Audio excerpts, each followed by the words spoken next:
Agora esta chamada está sendo gravada.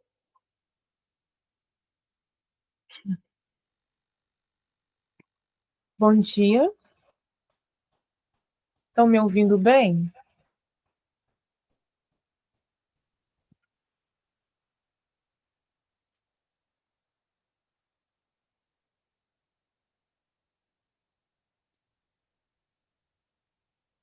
Estão conseguindo me ouvir bem?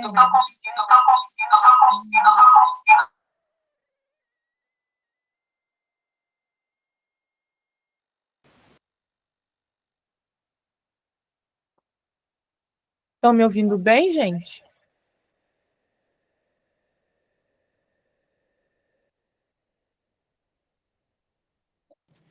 Sim. Sim. Então, tá bom. Muito bom dia para vocês. Vamos começar a nossa reunião de hoje com uma oração? Oremos então. Grande Deus, eterno Pai que estás nos céus, obrigada pela noite do descanso que o Senhor nos deu, por mais um despertar, por mais um dia com vida, com saúde, por este momento estarmos aqui reunidos na Tua presença para te adorar e aprender mais sobre Ti.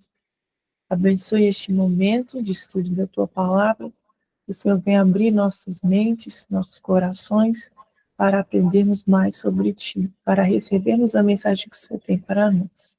Que o Senhor possa me usar também a ensinar e falar coisas que o Senhor esteja de acordo e que o Senhor aprove, que o Senhor tem me ensinado.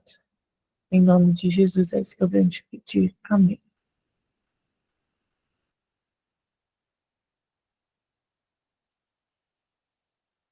Hoje o tema é sobre princípios para uma verdadeira reforma. É um tema muito interessante e relevante para a gente estar aprendendo mais, né? Ontem vocês, recapitulando aí um pouquinho do que foi falado ontem, vocês viram um pouco sobre o equilíbrio da mensagem adventista, né? De saúde, sobre os falsos princípios de reforma, os princípios que regem a reforma de saúde, ou seja, falou até sobre alguns alimentos que aparentemente são saudáveis, mas que em excesso podem fazer mal, como, por exemplo, muita soja, né? Muitos excessos, tudo que é excesso, na verdade, faz mal, né? E hoje a gente vai falar basicamente disso também, sobre os princípios para uma verdadeira reforma.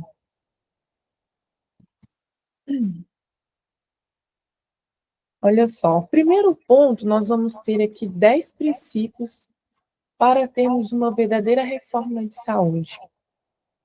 E o primeiro princípio seria o quê? Viver de acordo com o dever conhecido. O que seria isso? Praticar aquilo que se aprende, né? Além de conhecer, de aprender, nós precisamos aplicar, né? E aqui diz exatamente isso, olha. Ninguém pode crer com o coração para a justiça e obter justificação pela fé, enquanto continuar na prática das coisas que a palavra de Deus proíbe, ou enquanto negligenciar qualquer dever conhecido. Então, se eu não aplico o que eu sei, o que eu aprendo, se eu negligencio, isso quer dizer o quê? E ela complementa, olha, a recusa, né, em cumprir o dever conhecido, revela um coração rebelde, né? Porque se eu sei, se eu aprendi, como temente a Deus, eu devo querer obedecer e aplicar, né? E o segundo passo, então, o segundo princípio, qual seria? Fazer o melhor que se pode em todas as circunstâncias. E aqui conta a história de uma situação que aconteceu com a Ellen White, quando ela tinha um vizinho que estava doente, né? Ele estava com uma gripe muito forte, e ela tomou uma providência, né? Que está contando, olha, Nesse tempo de doença, não tinha em casa coisa alguma apropriada para comer, e recusaram-se a comer tudo que lhe levamos, né? Então ela foi lá cuidar do vizinho que estava doente, estava uma época muito difícil e também escassa. Eles estavam passando por uma situação financeira muito difícil. Ela foi lá ajudá-los, mas eles não comeram as coisas que ela levou para eles, né? Eles estavam acostumados a comer carne. Concluímos que alguma coisa se deveria fazer. Então, a atitude dela nessa situação foi o quê? Então, eu disse a Sara: apanhe umas galinhas do meu galinheiro e prepare-lhes um caldo. Assim, Sara os tratou em sua doença, dando-lhes desses caldos. Logo se restabeleceram. Então, assim, a lição aqui, o que ela quis dizer, né? Não dissemos ao povo, vocês não devem comer carne. Ela não simplesmente foi lá e agiu conforme a situação necessitava, né? Embora nós mesmos não usássemos a carne, quando a julgamos necessária àquela família em sua doença, demos-lhes aquilo que julgávamos precisarem. Há ocasiões em que temos de ir ao encontro das pessoas onde se acham. Então, mesmo quando nós não ensinamos, né, ou aplicamos o que nós iremos fazer, a gente tem que sempre agir o que conforme as circunstâncias, né? É exatamente o que o estudo diz, né? Fazer o melhor que se pode em todas as circunstâncias. E o terceiro princípio seria o quê? Para a verdadeira reforma de saúde. Evitar o uso de todas as coisas nocivas. Coisas nocivas são o quê? Coisas prejudiciais para nós, né? Coisas prejudiciais para nós. E o que seria essas coisas prejudiciais, né? Por exemplo, o açúcar, né? Em excesso, tudo em excesso faz mal. Doce demais, né? Óleo demais, gordura, fritura, todas essas coisas. Nós, como aplicantes de uma verdadeira reforma de saúde, nós devemos evitar essas coisas nocivas, esse uso de coisas nocivas à nossa alimentação, né, ao nosso regime alimentar. E o quarto princípio, qual que seria o quarto princípio? Usar criteriosamente aquilo que é saudável. O que é criteriosamente? Olha que interessante. Quer dizer o que exatamente? Bom senso, equilíbrio. E é exatamente o que foi falado ontem. Até naquilo que é saudável, nós precisamos ter equilíbrio, porque tudo em excesso faz mal.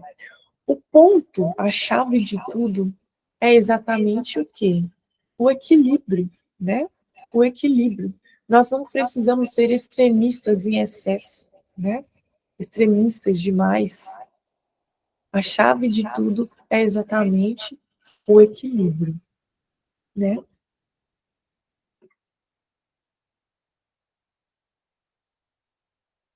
É exatamente o equilíbrio. E o quinto passo, o quinto princípio, nós precisamos exercer domínio próprio em todas as coisas, que complementa o que nós falamos, né? Complementa o que nós falamos anteriormente, né? Usar criteriosamente aquilo que é saudável e também exercer o domínio próprio em todas as coisas. Em todas as coisas, né? E aí, aqui vem dizer, excessiva condescendência quanto ao comer, beber, dormir ou ver é pecado. Né? Então, se eu uso tudo em excesso no comer, no beber, até dormir, dormir não é um dos princípios, não é um dos remédios naturais que Deus nos deu, mas tudo que eu uso em excesso, olha, excessiva condescendência, né, no dormir, é pecado. Porque a pessoa preguiçosa, que dorme demais, ela se torna preguiçosa, né? Ela acaba não sendo produtiva, não fazendo nada, contribuindo até para o ócio, que contribui para a depressão. Então, tudo isso tem uma relação. Tudo em excesso faz mal. Até os remédios naturais que Deus nos deu precisamos usar com cautela, com equilíbrio, né? A condescendência própria é muitas vezes revelada no vestuário e no excesso de trabalho. Olha que interessante isso daqui. Até no excesso de trabalho, isso tem relação. Pessoas que trabalham demais, né? E o que o mundo tem pregado hoje em dia, não é verdade? E para termos resultados, a gente tem que tirar noites de sono, temos que trabalhar, trabalhar, trabalhar, trabalhar para alcançarmos o sucesso na vida. Mas não, né? Nós precisamos ter em mente, consciência, que precisamos aplicar os princípios que Deus tem ensinado para nós, para que nós tenhamos uma vida de qualidade, né? Então, olha só, a condescendência própria, ela é muitas vezes revelada no vestuário e no excesso do trabalho, indicando assim que a mente não se acha sob o domínio da razão e da consciência. Então, tudo que passa no excesso, até o que é bom, se torna mal para nós, né? Porque a gente perde o domínio da razão e da consciência, né? A partir do momento em que eu uso algo em excesso, eu perco o domínio da razão e da consciência. E o próximo princípio que nós temos é o quê? Não estabelecer regras fixas para o regime alimentar. O que isso significa? Ellen White advertiu de maneira clara e precisa sobre os alimentos que não fazem bem, né? Ela disse, especificou o que não faz bem. Mas ao falar, como por exemplo, a carne, o açúcar, a gordura em excesso, né? O leite, mas ao falar do que poderia substituir os alimentos prejudiciais, deu sugestões gerais, como, por exemplo, cereais, frutas, nozes e verduras. Por que orientações gerais em vez de regras? Né? Por exemplo, não pode comer isso, é proibido comer isso, não se deve fazer isso. Por que ela, ao invés de taxar regras, ela deu orientações? Porque, exatamente, olha, ela reconhecia que uma alimentação saudável deve levar em conta os diferentes climas, bem como a ocupação e características físicas das pessoas. Então, cada um é cada um, né? Eu já vi pessoas que elas deixaram de comer carne, né? E com o tempo, elas falaram assim, olha, isso me fez foi muito mal, eu fiquei desnutrida, eu fui ao médico, o médico falou para eu voltar a comer carne. Por quê? Porque isso não estava me fazendo bem. Estava com falta de vitamina e tudo mais. Mas exatamente isso aconteceu porque não aplicou essa regrinha aqui de quê? De substituir, né? A gente tem que tirar alguns certos tipos de alimento que nos fazem mal, mas a gente precisa substituir, né? Saber repor. Porque a carne tem sim as suas vitaminas, tem o B12, não é verdade? Estou dando exemplo da carne, né? Mas assim, porque é o mais simples. A carne ela tem vitamina, tem B12, tem tudo mais, né? Mas se pararmos para pensar, outros alimentos também têm. Como, por exemplo, o brócolis, couve tem, o ovo tem todas as vitaminas, mas tem gente também que não come nada de origem animal, né? Então, o brócolis, a couve, a rúcula tem até uma folhinha que minha mãe gosta de comer sempre aqui, que eu esqueci o nome, né? Mas as folhas, elas têm todas as vitaminas, se formos parar para olhar, né? Então a gente tem que saber, na verdade, repor, substituir, e não simplesmente tirar um certo tipo de alimento da nossa mesa, né? Sem saber o que a gente está fazendo direito. Por quê? Então, mas aí, tá, já que a carne faz bem, por que eu deveria tirar ela da minha refeição? Na verdade, se nós irmos a fundo, né, na Bíblia, conta o início de quando Deus permitiu que o homem começasse a comer a carne. Que antes, na época de Adão e Eva, antes do pecado entrar no mundo, não existia isso, né? As pessoas elas não tinham uma alimentação carnívora. Mas por que foi permitido? Lá em Gênesis 6, verso 3, fala bem assim, ó. E também, Conselho sobre Regime Alimentar, lá na página 373, se você quiser consultar depois, é só você ir lá e ler, né? Mas o que fala lá em Gênesis 6, verso 3? Olha, então disse o Senhor, não contenderá o meu espírito para sempre com o homem, porque ele também é carne, porém os seus dias serão 120 anos. O que fala aqui nesse capítulo, né? Só dando uma revisão para vocês. Aqui é a história da época de Noé, quando Deus olhou para o povo e viu corrupção, viu pecado, e ele quis destruir o povo. Então ele disse, eu irei reduzir a vida do ser humano, porque ele é muito corrupto, né? Antes o povo vivia mais de 500 anos, como Noé viveu 900 e tantos anos, né? Então, quando Deus olhou para essa situação, ele quis destruir, por isso que houve o dilúvio. E aí, ele quis dar fim ao povo, mas como ele viu Noé, ele teve misericórdia de Noé, e aí ele construir a arca para salvar ele, sua família, e mais quem quisesse. Mas como a gente sabe, a história, só Noé e sua família foi salvo, né? Porque ninguém quis saber de nada. Mas aí a gente entra na questão aqui, olha.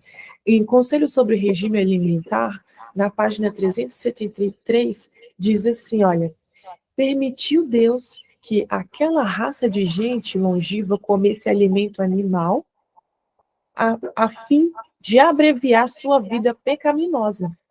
Logo após o dilúvio, o gênero humano começou a decrescer rapidamente em tamanho e na extensão dos anos. Então, foi para esse objetivo que Deus permitiu que as pessoas comessem, que os seres humanos começassem a alimentar com a carne. Então, não foi falta de alimento, não foi falta de vegetais, não foi isso. Foi exatamente para reduzir a vida do ser humano. Então, quando a gente vê isso, né, no espírito de profecia, na Bíblia, é porque realmente é um alimento que não faz bem para a nossa saúde. Quando as pessoas comem isso em excesso, as pessoas causam muitas doenças, né? Como, por exemplo, eu já vi muitas pessoas desenvolvendo câncer de intestino ou alguns outros tipos de câncer por causa o quê? Da alimentação carnívora. A pessoa todos os dias, né? Tá ali, não consegue ficar sem o alimento carnívoro. O final de semana sempre com aquele churrasquinho, né? Ela não tem equilíbrio. Agora, o que eu estou querendo dizer aqui a gente tem que ter equilíbrio, mas não quer dizer o quê? Que a gente não deva comer a carne. Isso daí é muito pessoal, né? É muito pessoal. E assim, eu tenho que ter consciência também. Se Deus ele me instruiu em algo, é porque é o melhor para mim.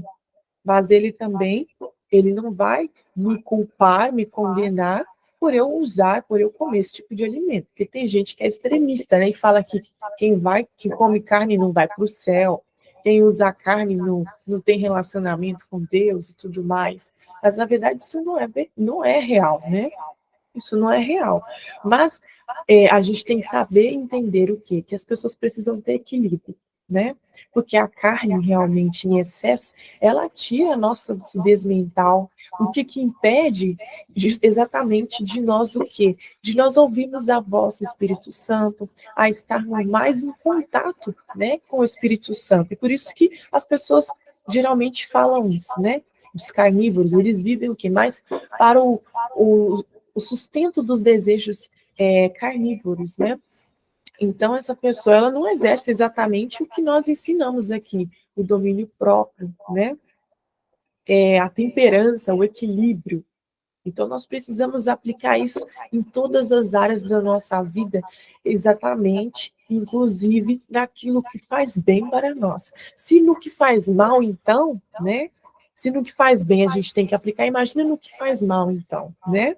Aí que a gente não deve usar. Como disse aqui no quarto princípio, que evitar alimentos nocivos, né? Uso de coisas nocivas à nossa saúde, né? Então, tudo tem que ter equilíbrio, tá? E aí ficou claro para vocês nessa questão de que o alimento carnívoro, né? Quando nós deixamos de comer alguma coisa, nós precisamos substituir, porque tem os seus benefícios a carne, Mas isso antigamente, vamos pensar comigo, se naquela época Deus ele permitiu que o homem comesse a carne justamente para reduzir o tempo de vida do homem, e naquela época a carne ela era mais saudável, era mais natural, não era como os dias atuais. E hoje nós vemos que está tudo contaminado, né? A carne hoje, até o peixe, que era mais natural, hoje está sendo criado em cativeiro, né? A alimentação deles é o quê? Ração, é tudo muito superficial, não é natural, não é saudável como antes. Então, por isso que nós precisamos entender mais as coisas, estudar aí mais a fundo, né? Porque se aquela época que era natural e mais saudável, Deus ele permitiu que o homem comesse a carne para reduzir o tempo de vida, imagina hoje, né? Imagina hoje. Por isso que as pessoas hoje vivem muito menos, né? 70 anos, 60, 80, né? Raro se achar alguém com mais de 90 anos. O normal é 70, 80, a pessoa já está ali morrendo, né? Infelizmente, justamente por quê? Por conta da qualidade do estilo de vida, né, que ela adotou. E agora, o sétimo princípio, né? Ter cuidado e compaixão. O que isso significa? É preciso sempre considerar que as pessoas não são todas iguais, né? E que elas são mais importantes do que regulamentos. E foi exatamente o que a Ellen White aplicou, né? Naquele princípio que eu contei, fazer o melhor que se pode em todas as circunstâncias. E foi o quê? Ao invés de ela ser rígida, aplicar as regras, os regulamentos e falar, não, eu não vou dar carne para essa criança, para essa pessoa que está doente, porque isso faz mal. Eu vou obrigar ela a comer as coisas que eu trouxe. Não, na verdade, ela agiu com o quê? Com cuidado, com paixão. A gente não tem que obrigar e nem forçar ninguém, né? Mas fazer o melhor que nós podemos fazer em todas as circunstâncias. Ter cuidado, ter compaixão, né? Fazer a nossa parte. Esse deve ser a nossa função, o nosso dever, né? E também, olha, levar em conta a real motivação para se fazer reforma de saúde. O que seria a motivação para a verdadeira reforma de saúde? Eu não sei se vocês lembram do que eu falei aqui no primeiro dia que eu estive passando a mensagem para vocês, né? Nós falamos, qual foi o tema? Nós falamos sobre tipos de condutas quanto à saúde. E aí eu trouxe vários tipos, né? Que tem aquela pessoa que está habituada a estar doente, né? E aquela pessoa que já é de prevenir, vai no médico, faz o check-up sempre. E tem aquela outra pessoa que cuida da saúde, né? Que pratica o estilo de vida. Mas tem a principal, que é o quê? Que é aquela que prioriza o relacionamento com Deus. É o nível supremo, né? O expert lá, o acima de todos. Aquele que prioriza, né? Que o objetivo principal da, da reforma de saúde é o quê? É ter uma mente lúcida, cuidar do corpo do Espírito Santo, trabalhar isso para que possamos estar mais aptos a receber o Espírito Santo na nossa vida, né? A ouvirmos o Espírito Santo com mais lucidez, a termos, né, o nosso corpo, o nosso tempo limpo e vivo para poder termos um relacionamento verdadeiro e de qualidade com Deus, aplicar o que? Abstinência, né, o domínio próprio, o equilíbrio.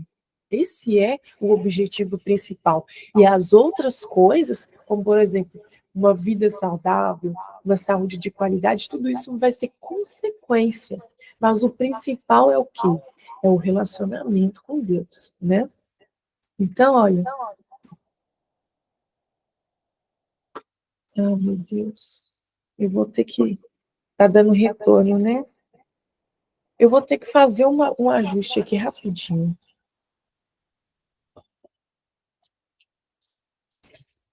Vou ter que fazer o seguinte.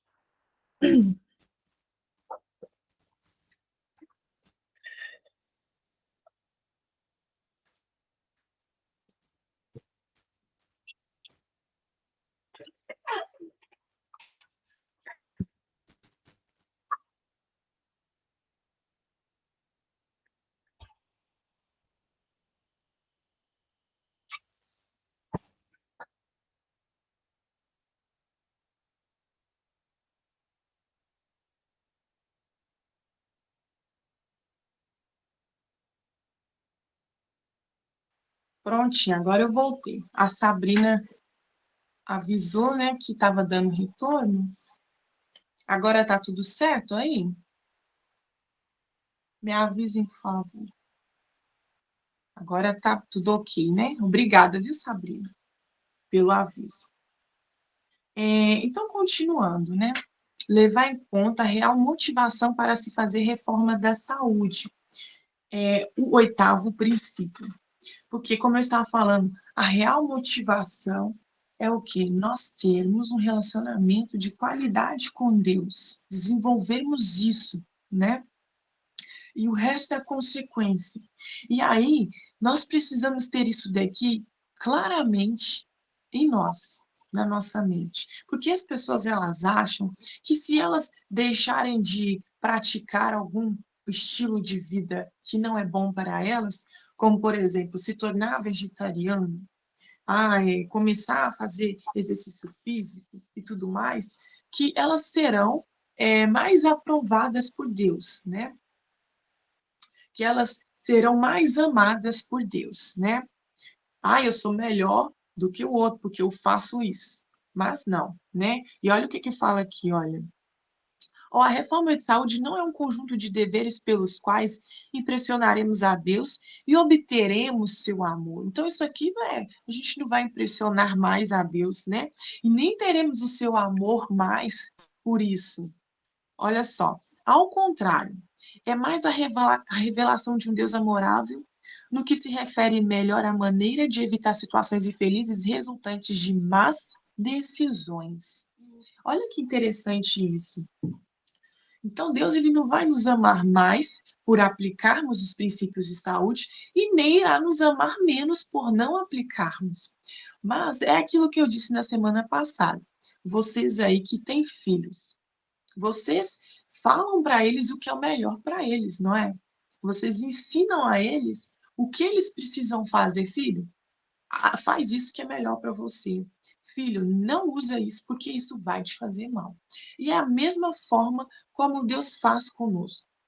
Ele nos instrui, ele nos deixa para nós, né?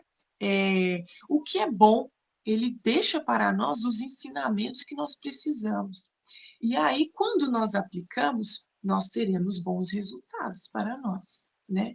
Mas também tem aquela questão de que, se eu opto por não aplicar o que Deus tem para mim, o que Ele tem me instruído a aplicar, eu não deixarei de ter as consequências, entende? Deus, ele nos deu o livre-arbítrio, entendam? Nós temos o poder de decisão e ele respeita, mas ele não irá te tirar das consequências, sejam elas boas ou ruins. Por isso que vem as doenças, por isso que vem, né, os problemas, né, em muitos casos, não no geral, né, porque tem doenças que as pessoas, por exemplo, a pessoa cresce, nasce com uma doença, né, então a gente não pode generalizar, mas o normal a doença ela vai se desenvolvendo, muitas doenças vão se desenvolvendo pelo estilo de vida, pela alimentação. Por isso que Deus nos deixou esses princípios de saúde, por isso que Ele nos ensinou sobre os 8 remédios naturais, para que tenhamos uma vida de qualidade, para que possamos envelhecer com saúde e qualidade de vida, né? Hoje em dia, eu vejo tantos senhores na internet, tantas senhores, eu não vou nem dizer senhores, mas pessoas com 70, 80 anos que parecem ter 40 anos, né? Porque cuidam, fazem academia, estão bem preservados. Então, a gente pode trabalhar nisso, né? A gente pode envelhecer bem, com saúde, né? Com qualidade de vida. Mas isso é o quê? Uma decisão que nós precisamos tomar para a nossa vida. Né? E aplicar, praticar, tornar isso um estilo de vida, né? Ter uma qualidade de vida, né? Então veja que interessante, Deus não vai te amar mais e não vai te amar menos por aplicar ou não esses princípios, mas Ele não irá te tirar das consequências, né? Das suas decisões, tá? Então a reforma de saúde contém aqueles reflexos que apressarão o desenvolvimento do caráter e uma vida de serviço, né? Por quê? Porque aqui, quando a gente vai aprender bem o que é o caráter, a gente entende o que também? Que tem a ver com o domínio próprio, com o equilíbrio, né? Tudo isso que a gente tem ensinado tem a ver com o caráter, né? Então, olha só, viver uma vida de qualidade, né? Aplicando reformas de saúde, vai colaborar para o quê? Para o desenvolvimento do caráter e uma vida de serviço também, né? A reforma de saúde incorpora um sistema de escolhas que é compreendido progressivamente por meio da experiência. É por esse motivo que comer carne, por exemplo, nunca foi uma prova de comunhão na Igreja Adventista do Sétimo Dia, né?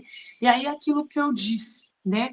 Porque, olha, a reforma de saúde, ela incorpora um sistema que é compreendido por quê? Por meio da experiência com Deus. Entende? Então, se eu cuido da minha saúde, é aquela questão, meu corpo, ele é um templo do Espírito Santo. Para que o Espírito Santo venha habitar nele, eu preciso cuidar muito bem do meu corpo, né? Para que eu conheça, tenha um relacionamento, ouça bem a voz do Espírito Santo, eu tenho que cuidar do meu corpo, né?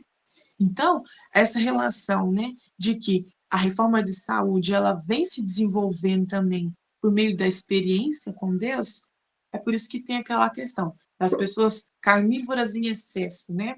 Que muitas pessoas dizem, pessoa que come carne, na verdade, nunca foi uma prova de comunhão com Deus. Por quê? Porque ela está sempre se entregando a esses desejos carnais dela, né? Ela está sempre assim, vivendo, ela não está tendo abstinência, tirando aquilo que Deus instruiu para ela, que não faz bem. Mas, como eu disse, isso não é ponto de salvação, né? Isso não é ponto de salvação. Isso é uma decisão pessoal. E Deus, ele não vai nos amar mais ou menos se eu decidir ou não usar esse tipo de alimento no meu estilo de vida, né? No meu regime alimentar. Mas, como eu disse no início, né? Deus permitiu que as pessoas viessem a comer a carne. Eu acredito que muita gente aí não sabia disso, né?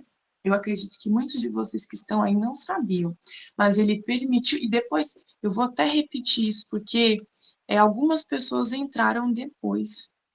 Mas Deus, ele permitiu que o ser humano ele comesse a carne para reduzir o tempo de vida das pessoas. Foi lá na época do dilúvio, na época de Noé. Lá, depois vocês procuram Gênesis capítulo 6, verso 3, e também Conselho sobre Regime Alimentar, que fala isso, lá na página 373, né? Que Deus, ele permitiu que o homem comesse a carne, ele adotasse esse regime alimentar para que viesse a ser reduzido o estilo de vida, o tempo de vida dele, justamente por quê? Porque Deus olhou para o homem que estava tão corrupto, né? Que ele até se arrependeu de ter feito o ser humano. E por isso que houve o dilúvio, ele quis destruir tudo, né? Então foi esse o objetivo. Então, se Deus ele criou, ele permitiu para isso, então deve saber que sim, se naquela época fazia mal, imagina hoje, né? Que está tudo contaminado, né? Então, assim, errado é certo ou é errado? Na verdade, eu diria assim, é bom ou é ruim para mim, né? Ao invés de falar que é certo ou errado, eu perguntaria isso. É bom ou ruim para mim? Vai me fazer bem ou mal, né? Então, fica a seu critério passar a adotar isso, né? A aplicar isso. Sempre lembrando que tudo tem uma consequência. Toda decisão que nós tomamos, todo o estilo de vida que nós vivemos, isso vai ter uma consequência, seja ela boa ou ruim. Então, vai depender do quê? Das minhas escolhas, né? Então, olha aqui, olha, também nós precisamos aplicar o quê? O nono princípio diz o quê? Não ser padrão para os outros, né? Esse princípio é melhor exposto na declaração de Ellen White. Não me faço critério para nenhuma outra pessoa, né? Ela não buscava servir de consciência para ninguém, nem fazer ataque contra a mesa daqueles que eram mais vagarosos em seguir a luz progressiva, né? A gente não pode ficar apontando para os outros, né? Criticando os outros, falando o que eles devem ou não fazer, né? mas o que? Eu devo adotar isso como algo pessoal, né? Eu posso servir de exemplo para as pessoas, porque muitas pessoas querem ter essa reforma de saúde, né? Querem aprender mais sobre isso, mas eu forçá-las ou criticá-las ou ser mais um peso para elas do que uma inspiração, isso vai acabar o quê? Afastando as pessoas, né? E por fim, raciocinar da causa para o efeito. O 10º princípio. Olha só, princípios para uma verdadeira reforma. O 10º princípio, ele tem relação com o que eu disse ali, né? A motivação para se fazer reforma de saúde. Então, olha só, raciocinar da causa para o efeito, que é o quê? É exatamente o que eu disse. Olha, Deus, ele não vai te amar mais por aplicar os princípios de reforma de saúde e nem vai te amar menos por não aplicar. Ele te deu o poder de decisão, ele te deu o livre-arbítrio. Então, você escolhe, mas as consequências virão. Se você sabe, é igual eu disse no primeiro princípio, né? Dever conhecido. Ou seja, se eu sei e recuso, isso revela um coração rebelde. É o que está dizendo aqui, não sou eu, né? Então, se eu sei que algo faz mal e eu uso, eu estou sendo rebelde, eu estou me submetendo às minhas vontades, aos meus desejos carnais, não estou aplicando domínio próprio, não estou aplicando o equilíbrio, né? Então, olha que interessante isso. Se eu sei, se eu aplico esses princípios de saúde, né? Pensando da causa para o efeito, eu sei o quê? Que as consequências virão. Então, olha só o que diz lá em Gálatas 6, verso 7. Olha, Deus não se deixa escarnecer. Tudo que o homem semear, isso também ceifará, né? Ele te ensinou, ele te instruiu, ele deixou tudo para nós aprendermos, os livros, né? Ciência do Bom Viver, conselho sobre regime alimentar, diversos conteúdos para que possamos aprender e aplicamos se nós quisermos, né? Mas não se esqueçam que as consequências sempre terão, né? É isso que está dizendo, tá bom? São esses os princípios a serem trazidos nesta manhã para a verdadeira reforma de saúde. Espero que tenha ficado bem claro para vocês. Caso tenha ficado alguma dúvida, vocês podem estar deixando lá no grupo depois, né? E pedir principalmente, porque, como eu disse na semana passada, eu sei que não é fácil muitas vezes, né? A gente deixar de fazer alguma coisa, porque nós estamos habituados. O que é o caráter? Caráter é o quê? É os hábitos. Ele vai construído pelos hábitos. E assim vai se formando o nosso caráter. Então, nós estamos habituados a um estilo de vida, muitas vezes, o quê? Talvez, assim, vamos dizer, acomodado, né? A gente não faz o que nós deveríamos fazer. Então, eu sei que é difícil mudar hábitos. Isso é muito difícil, sair da zona de conforto. E é por isso que nós precisamos pedir a Deus para nos dar forças, né? Para que Ele nos ajude a aplicarmos o que Ele tem nos ensinado, a não sermos rebeldes, porque, como eu disse, tudo vem, tudo tem consequências, sejam boas, sejam ruins, né? Então é isso que eu queria falar para vocês nessa manhã. Que Deus venha abençoar a cada um, o seu lar, sua família, tá? E que você tenha um dia abençoado. Convido vocês a orarmos neste momento. Vamos orar então. Grande Deus e eterno Pai que estás nos céus, graças a Ti por este estudo, por aprendermos mais sobre a reforma de saúde, sobre os ensinamentos que o Senhor deixou para nós. Eu venho te pedir para que o Senhor venha visitar a cada família que está aqui, Senhor. A cada lar que está aqui. Que o Senhor venha ser com cada um. Eu clamo a Ti neste momento para que o Senhor venha nos dar forças para aplicarmos esses princípios na nossa vida, porque não é fácil, né? O Senhor nos instruiu, o Senhor sabe o que é o melhor para nós, mas muitas vezes é difícil, Senhor, deixar de usar alguns tipos de coisa, mudar os hábitos, mudar o estilo de vida, sair muitas vezes do sedentarismo e ir para uma atividade física, fazer uma caminhada, né? Até, às vezes é até difícil, Senhor, manter um relacionamento contigo, né? Eu falo por conta própria, muitas vezes a gente passa por fases difíceis e a gente se encontra sem vontade de orar, sem vontade de estudar, de ler a Bíblia. Mas é por isso que nós precisamos do Senhor. Porque se nós temos forças para estarmos contigo, nós teremos forças para todas as outras coisas na nossa vida. Então, por favor, Senhor, ajude-nos a mantermos perseverantes em Ti, no nosso relacionamento contigo, diário, constante, para que as demais coisas venham como consequências positivas para nós. Por favor, Senhor, nos dê sabedoria, abençoe-nos, abençoe também esse dia que teremos, a cada pessoa que está aqui, que o Senhor venha ser a nossa companhia. Abençoe e molda, Senhor, o nosso caráter, os nossos desejos, nossas ações, os nossos pensamentos. Por favor, Senhor, ajude-nos a cuidar da nossa mente, dos nossos sentimentos, né, dos nossos pensamentos, que possamos nos filtrar todos os dias, pensamentos de paz, de amor, de equilíbrio, que o Senhor venha falar a nossa mente e o nosso coração para a honra e glória do Teu nome. Abençoe esse dia, seja conosco em nome de Jesus, conceda-nos a Tua proteção, é isso que eu venho te pedir. Amém. Que Deus abençoe o seu dia, tenha um ótimo dia, viu? Obrigada, Sabrina. Fica com Deus, viu?